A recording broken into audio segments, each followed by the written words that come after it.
সবাইকে সালাম, আসসালামু আলাইকুম। আপনারা আমার থার্মাল দেখে বুঝে ফেলাইছেন যে আসলে আমি কী নিয়ে কথা বলতে যাচ্ছি। মালয়েশিয়ার কলিং ভিসা নিয়ে আপনাদের গুরুত্বপূর্ণ আপডেট দেব, তাই ভিডিওটা স্কিপ না করে সম্পূর্ণ ভিডিও দেখবেন। বাংলাদেশি ইউটিউবরা বিভিন্নভাবে প্রচারণা করতেছে মালয়েশিয়ায় 24 লক্ষ লোক আসবে। আসলে কথাটা সত্য নয়। টোটাল মালয়েশিয়ায় ফরেনার ওয়ার্কারের জন্য কোটা অনুমোদন আছে 24 লক্ষ। এর মধ্যে অলরেডি মালয়েশিয়া এসে পড়েছে 21 থেকে 22 লক্ষ, আর বাদবাকি 2-2.5 লক্ষ লোক মালয়েশিয়া আসবে। তা আপনারা কারো কথাই প্রতারিত হবেন না।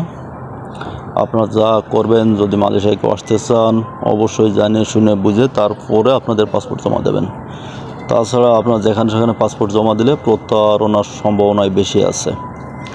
এই জন্য আপনাদেরকে সতর্ক করার জন্যই আমার এই পোস্ট।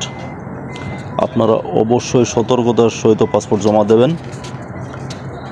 2-2.5 লক্ষ লোক টোটাল 14টা দেশ থেকে আসবে, শুধু বাংলাদেশ থেকে নয়। এই জন্য আপনারা অবশ্যই সতর্ক হবেন। 50 থেকে 1 লক্ষ লোক বাংলাদেশ থেকে হয়তো কোটা পাবে।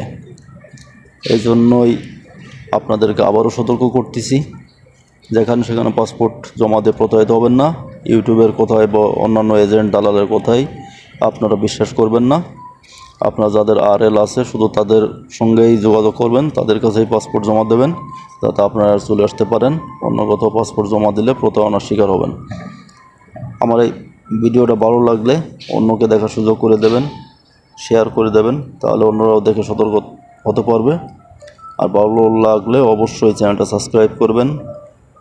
সবাইকে দেখার জন্য ধন্যবাদ। Thank you.